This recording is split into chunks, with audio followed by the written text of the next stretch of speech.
Okay guys, so I want to take you on board and show you what was planned to be a 1969 RAF Bedford old ambulance that served its time in Ireland, and I want to sort of take you through step by step the conversion from where it is now to where it's going to be. So give you a quick look.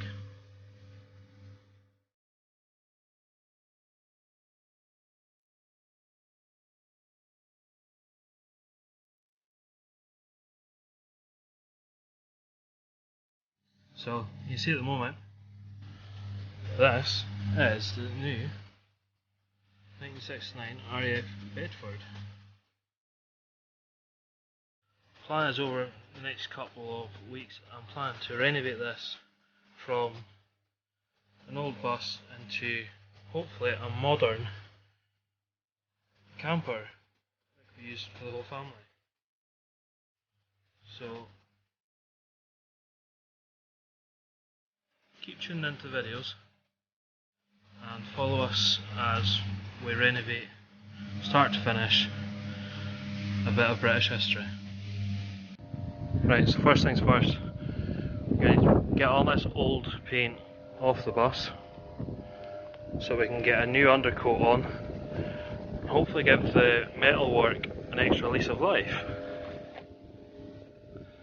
We've got the window for replacing this one. Not sure whether we're going to do that yet, but it could happen. You notice one of the first things I checked out on this was the condition of the steel. Now, this is the worst bit on the bus.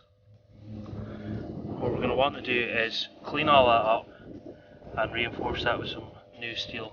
There's no point in covering it up. You're just going to make things worse in the long run. Right, so one of the things we've noticed, if we look in here, this is actually down the aluminium body of the bus. It's got the old fashioned rivets you'll see under the paint here. And what I've done is I've gone around the bus and I've actually checked all the rivets are actually in pretty good condition throughout the bus. A few bits of rust here that have been patched up, nothing to worry about. One of the things I was looking at was the wheels. Now, you'll notice on these tyres, it looks okay. But if we look a bit closer, it looks okay. But if we look a bit closer, you'll notice down here that the tyre's starting to split. So we're going to need some new tyres.